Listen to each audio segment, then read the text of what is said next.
welcome back to the channel. Thank you for tuning in. I'm your host, 65 Rider, and today we'll be talking about some of the things that I do specifically to try and ride as safely as possible on the road. Which you can tell by my arms, not wearing my jacket today. But sometimes when I'm going on a longer trip, I want to say, I'd wear my fully armored jacket, but I'm not wearing my jacket today, you know, just because I'm not going too far from home, so sometimes I just don't wear it. But in terms of, you know, my first rule about staying safe on the bike is gear, right? And I think what's most important, other than the jacket of course, is a full face helmet, because, you know, as they say, in a crash, people usually hit the front of their face, and so the only way for you to be protected in such an instance is by wearing a full face helmet. I see a lot of people that wear half helmets or modulars. I think they're cool. I don't see a problem with them. Like especially a half helmet, it's pretty cool. It's just not safe, if you know what I mean. It'll protect the top of your head, but not so much your face and your chin and your cheekbone and whatnot. So rule number one is always whenever you getting out on the bike, wear a full face helmet. Make sure it's DOT certified. Also make sure it's ECE certified if you can, or even SNEL. Different certifications. The more certifications, I believe personally, is the better the helmet is. Now those can go up, become pretty expensive to be honest, but it's all good. I mean, this is your life we're talking about, right? So there's no price on that. All right, so that's one. Number two, when you're riding, let's see, when we're riding on the highway like we are today, sometimes I'd be all the way on the left lane, you know, to try and pass some of the people that are going like super fast. Sometimes I try to stick on the right lane like I am today, especially if I'm in a group. I got my buddy here with me. We're riding together, and so especially when we're in a group, we have a set ride. We would either ride on the middle lane or on the far right, especially if we're not trying to go super fast. You know, speed here is 65. We're going about 70 miles per hour right now, so I think we're okay here.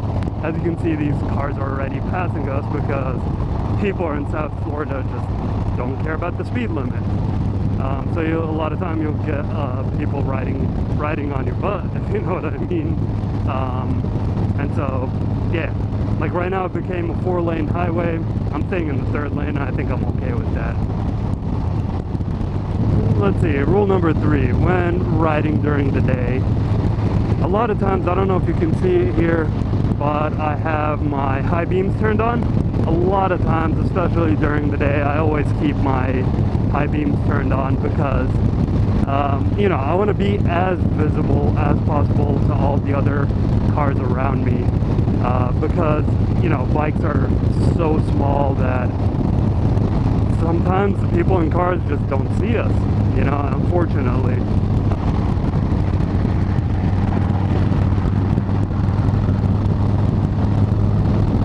And usually the reasoning for the driver of the car is, hey, I didn't see him, which, you know, is totally 100% believable.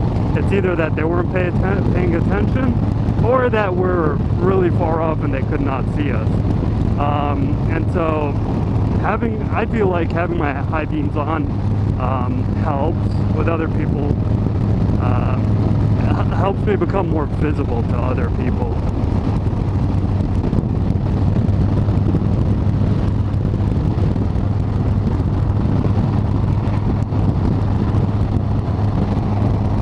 Yeah, I go back to the 3rd lane because just like that guy, he came out of the exit like super aggressively, came out really fast, so I don't want to be anywhere near that, to be honest. Alright. One thing also, you gotta always anticipate what people are trying to do. you know, try to read the language of the other cars. A lot of times when I'm riding and there's a car up in front of me or to the right lane, I kind of try to look in their left view mirror. That way I can see what they're looking at, and I want to see if they're actually looking to see if there's anybody next to them, because they're preparing to merge.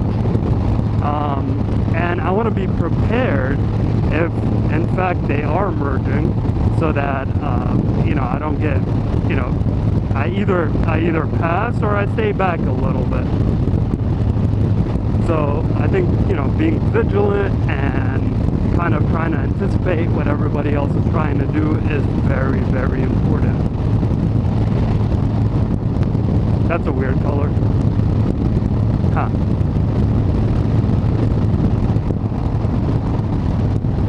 Yeah, a lot of times, especially going back to being seen, right? A lot of times I'd be, riding in just a normal street, not a highway, and a lot of times you'd see people, wanting to make a left turn at the intersection that's coming in front of you.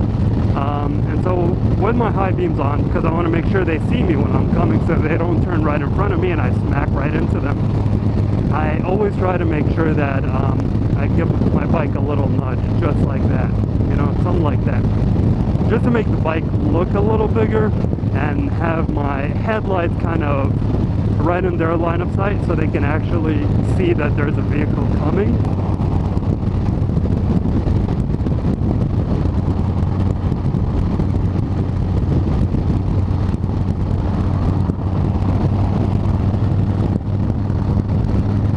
When riding in a group, you guys, I would say one of the most important things is to ensure that you both understand hand signals, especially when you're in a situation like this. Look at that, there's something on the road, and I would do that with my leg, because there's something in the road right there.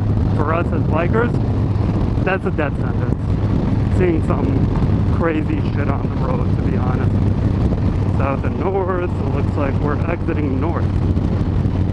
And then I do this with my hand, meaning that we're going right, so my buddy behind me can see that I'm going right. And he understands the signals, right? So that makes it easier. But when you get a beginner and you're trying to do all these signals with them, unfortunately they don't know what you mean.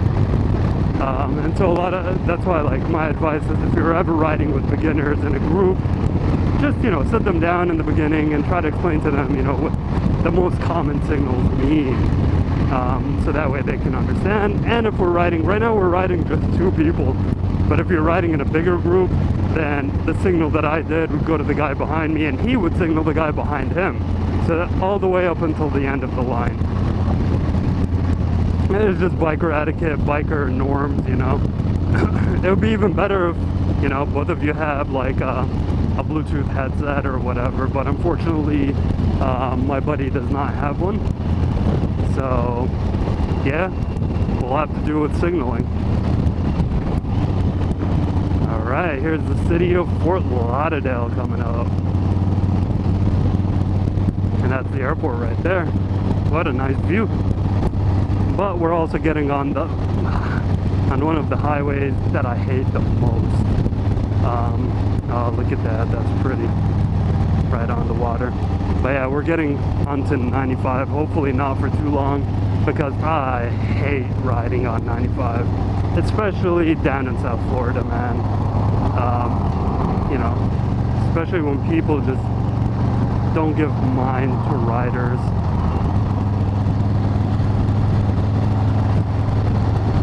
They don't care about bikers. They don't care about what happens to them. They'll just merge onto the highway. They'll cut you off. They'll ride behind you like really closely. So I don't know. I hate riding on 95, but sometimes I have to because it's the fastest way to get to places. I just, definitely not my favorite road to ride in.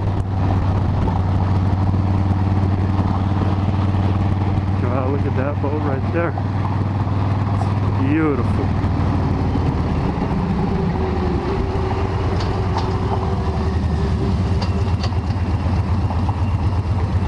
that was close. See, cars kind of stopped in the middle of the highway.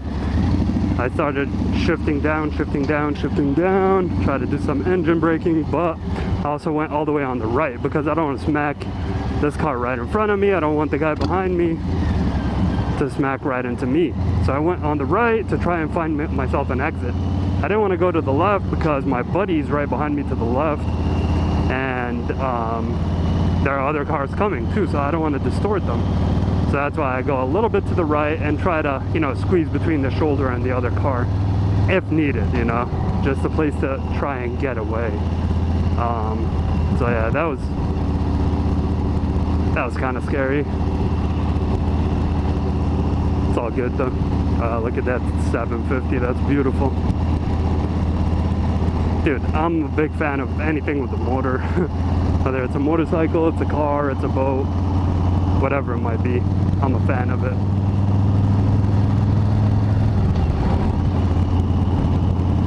Looks like we're gonna continue on 95 for about 2 miles.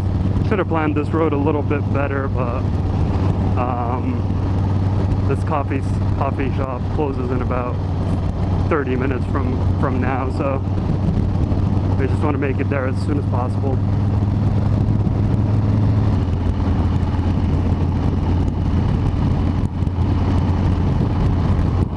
So if I want to turn left, I'm waiting for my buddy. Over here, I'm going to give him this signal, and we're going to go left. Just like that. And looks like another merge area. I'm going to do the same thing and give him another merge so he can go over here. Boom. Perfect. Our exit's coming up real soon, so I'm not even going to bother going on the third lane like I usually do. So I'm just going to stick right here where I am. Ugh.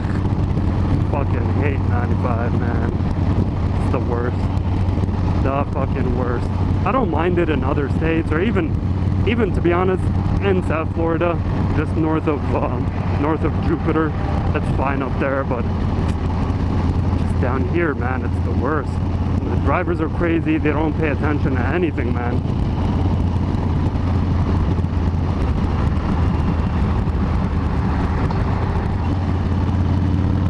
A lot of times also, I don't know if you could see it on my right hand over here, but whenever I do brake, a lot of times I would just flash my brakes, especially when I'm like doing some engine braking and there's no visible light in the back or an indicator to say that I'm braking.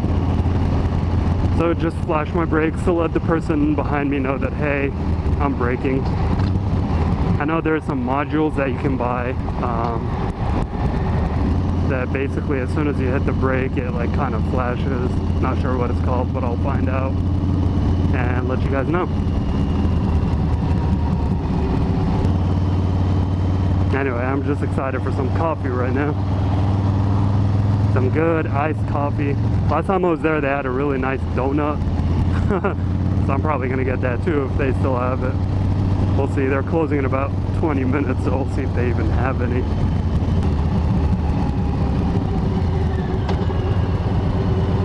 Alright, whenever I come to a stoplight, I'm shifting down my gears. I'm stopping. As soon as I stop, I'm putting only my left foot down. The right one just stays on the brake. So I'm sure that nobody's going to hit me from behind. Then I can put it on neutral and we're good to go. Like I said, a lot of times I'd be, like even if I was alone, I would never be in the middle. For a couple of reasons. First of all, I feel like there's more of an escape for you when you're not in the middle from a car coming from behind you or whatever. And then the middle is a lot of times where you find the slick spots, you know, cars leaking oil or whatever it might be. Always wear sunscreen when you're riding during the day and you're wearing a short sleeve shirt. Wear sunscreen. Stu's motorcycle. Gotta give them a rev. Let them know what's up. Let them know them Harleys up in here. Gotta let them know that them Harleys are up in here now. She. Just kidding. I love everyone on two wheels. Hey, remember at the start of this video when it was a little cloudy and it was so nice? Yep, clouds are gone. It's 100% sunny now. And just super unpleasant.